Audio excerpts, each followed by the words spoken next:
Hello guys, food lover चॅनलमध्ये तुम्हा सर्वांचं स्वागत आहे। आज मी बनवणार आहे वांग्याची थाळी म्हणजेच बैंगन थाली।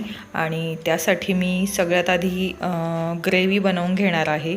तर आपल्याला आधी वाटण बनवून घ्यायचं आहे। तर त्या वाटणासाठी मी 4-5 कांदे घेतलेले आहेत मोठ्या साईजचे, आणि ते असेच मोठे मोठे कापून ते भाजून घेणार आहे।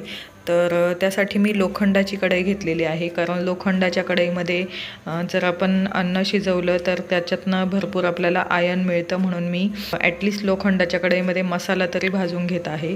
तर कांदा आपला थोडासा भाजून झाल्यानंतर मी त्याच्यामध्ये आलं आणि लसूण घातलेलं आहे, आणि त्यानंतर ओला नारळ घातलेला आहे, बारीक कापून घेतलेला आहे मी नारळ, आणि तो त्याच्यामध्ये घातलेला आहे। आलं, लसूण, कांदा, खोबरं हे सगळं आपल्याला व्यवस्थित भाजून घ्यायचं आहे, खूप जास्त भाजायचं नाही आहे।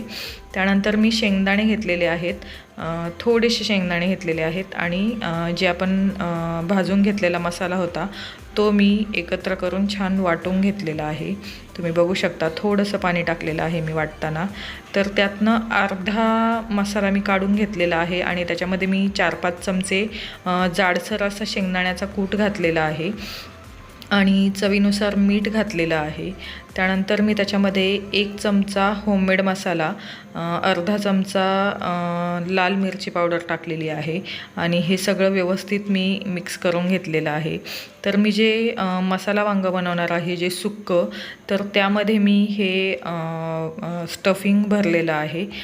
3 वांगे घेतलेले आहेत मी मसाला वांगं बनवण्यासाठी। तर त्याच्यामध्ये असं 4 अशा कट्स करून घ्यायच्या आहे वांग्याला आधी, आणि व्यवस्थित असं स्टफिंग भरून घ्यायचं आहे। तर अशा पद्धतीने सगळे वांगे मी स्टफ करून घेणार आहे।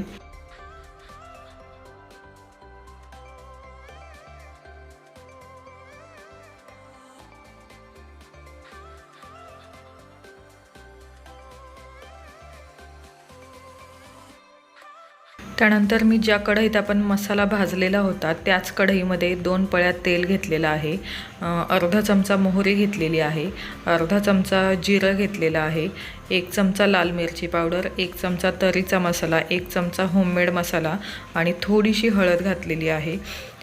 आणि त्यानंतर आपण जे भरलेली वांगी होती ती मी याच्यामध्ये घातलेली आहे। थोडासा जो स्टफिंगचा जो मसाला उरलेला होता तो पण मी त्याच्यामध्ये टाकलेला आहे, आणि तेलामध्ये वांगी छानपैकी मी फ्राय करून घेतलेली आहे। आणि शिजण्यासाठी मी एकदम थोडंसं त्याच्यामध्ये पाणी घातलेलं आहे, आणि झाकण ठेवून ही वांगी छानपैकी मी शिजू दिलेली आहे। आपल्याला खूप जास्त पाणी नाही घालायचं आहे, थोडंसं पाणी घालायचं आहे अगदी वांगी शिजण्यापुरतं, कारण आपण ते सुक्कं बनवतो आहे। त्यानंतर मी पातळ वांगं बनवण्यासाठी कढईमध्ये 2-3 पळ्या तेल घेतलेलं आहे, जिरं मोहरी घातलेलं आहे, 1 चमचा होममेड मसाला, 1 चमचा लाल मिरची पावडर, थोडीशी हळद, आणि 1 चमचा तरीचा मसाला घातलेला आहे। आणि त्यानंतर मग मी जी साधी कापलेली वांगी आहेत ती ह्या मसाल्यामध्ये छानपैकी फ्राय करून घेतलेली आहेत। वांग्यामध्ये मी स्टफिंग भरलेलं नाही आहे याच्यामध्ये। त्यानंतर आपण जे वाटण वाटलेलं होतं, आलं, लसूण, कांदा, खोबरं आणि शेंगदाणे, ते वाटण मी याच्यामध्ये घातलेलं आहे। थोडंसं वाटण आपण सुक्या वांग्यांसाठी वापरलं होतं, आणि जे उरलेलं वाटण आहे ते मी ह्याच्यामध्ये घातलेलं आहे। त्यानंतर मी याच्यामध्ये चवीनुसार मीठ घातलेलं आहे, आणि मीठ घातल्यानंतर पुन्हा एकदा मसाला आणि वांगी व्यवस्थित परतून घेतलेलं आहे। त्यानंतर मिक्सरचं भांडं धुवून मी त्याच्यामध्ये पाणी घातलेलं आहे। याचा आपण रस्सा बनवणार आहोत भाकरीसोबत खायला, म्हणून थोडंसं जास्त पाणी घालायचं आहे, आणि छानपैकी मिक्स करून घ्यायचं आहे सगळं। तिकडे ती भाजी टाकेपर्यंत इकडं आपलं जे सुक्कं वांगं आहे ते एकदा आपण बघून घेऊयात। तर छान त्याला तरी आलेली आहे, आणि मसाला पण छान शिजलेला आहे, पण पुन्हा एक 5 मिनटासाठी मी ते शिजवून घेणार आहे। इकडे आपलं पातळ वांगं जे आहे त्याला पण उकळी आलेली आहे, तर याच्यामध्ये मी कोथिंबीर घातली आहे कापून, आणि शिजवून घेतलेलं आहे। परत सुक्या वांग्यामध्ये पण मी कोथिंबीर घातलेली आहे बारीक चिरून, आणि हे पण झाकण ठेवून व्यवस्थित शिजवून घेतलेलं आहे। तर आपण एकच वाटण बनवलं होतं, ह्या दोन्ही वांग्यांसाठी एकच वाटण बनवलं होतं, आणि एका वाटणामध्ये आपले दोन्हीही वांगे छानपैकी रेडी झालेले आहेत, तुम्ही बघू शकता। आणि खूप छान टेस्ट पण आलेली आहे ह्या वांग्यांना। तर मी चाकूने चेक करून बघत आहे की वांगी शिजलेली आहेत की नाही।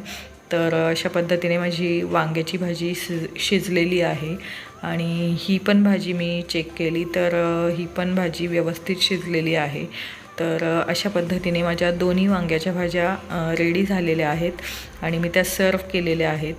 तर त्याच्यासोबत मी कांदा, बाजरीची भाकर, लोणचं, भात असं सगळं सर्व केलेलं आहे। तर जर तुम्हाला माझा व्हिडिओ आवडला असेल तर नक्की माझ्या चॅनलला लाईक करा, शेअर करा, सबस्क्राईब करा। थँक्यू।